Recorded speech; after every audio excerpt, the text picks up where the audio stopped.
एक समय की बात है। एक गांव में लकड़हारा रहता था जो कि जंगल से लकड़ियों को काट कर उन्हें बाजार में बेचकर पैसे कमाता था। जो भी पैसे उसे लकड़ी बेचकर मिलते थे वो उसी से अपना और अपने परिवार का पालन पोषण करता था। एक दिन वो जंगल में रोज की तरह लकड़ियां काटने के लिए गया और नदी के किनारे एक वृक्ष से लकड़ियां काटने लगा। अचानक उसके हाथ से कुल्हाड़ी छूटकर नदी में गिर गई। इसे लकड़हारे को बहुत दुख हुआ और वो नदी में कुल्हाड़ी ढूंढने का प्रयत्न करने लगा, लेकिन उसे नदी में अपनी कुल्हाड़ी नहीं मिली। इस बात से लकड़हारा बहुत ज्यादा दुखी था और वो नदी के किनारे बैठकर रोने लगा। जब वो नदी के किनारे रो रहा था तो लकड़हारे की आवाज सुनकर नदी से भगवान प्रकट हुए। भगवान जी ने लकड़हारे से पूछा कि तुम क्यों रो रहे हो। इस पर लकड़हारे ने शुरू से अंत तक पूरी कहानी भगवान को सुनाई। लकड़हारे की कहानी सुनकर भगवान को उस पर दया आ गई और उन्होंने लकड़हारे की मेहनत को देखकर उसकी मदद करने की योजना बनाई।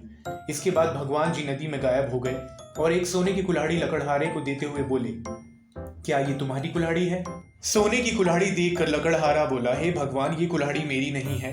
इस बात को सुनकर भगवान फिर से नदी में गायब हो गए और इस बार एक चांदी की कुल्हाड़ी लकड़हारे को देते हुए बोले, ये लो तुम्हारी कुल्हाड़ी। इस बार भी लकड़हारे ने यही कहा। उसने कहा, ये कुल्हाड़ी भी मेरी नहीं है और मुझे सिर्फ और सिर्फ मेरी कुल्हाड़ी चाहिए। भगवान ने फिर से नदी में गायब होकर एक लोहे की कुल्हाड़ी निकाली और लकड़हारे को देते हुए कहा, ये लो तुम्हारी कुल्हाड़ी। इस बार लकड़हारे के चेहरे पर मुस्कान थी क्योंकि ये कुल्हाड़ी लकड़हारे की थी। उसने कहा, यही मेरी कुल्हाड़ी है। भगवान ने लकड़हारे की ईमानदारी से खुश होकर उसे सोने और चांदी दोनों की कुल्हाड़ियां भी दे दी। इससे लकड़हारा खुशी खुशी घर चला गया। तो इस बात से हमें ये शिक्षा मिलती है, लकड़हारे की इस कहानी से हमें ये सीख मिलती है, हमें हमेशा ईमानदारी पर ही रहना चाहिए क्योंकि जीवन में ईमानदार व्यक्ति को कोई भी नहीं हरा सकता।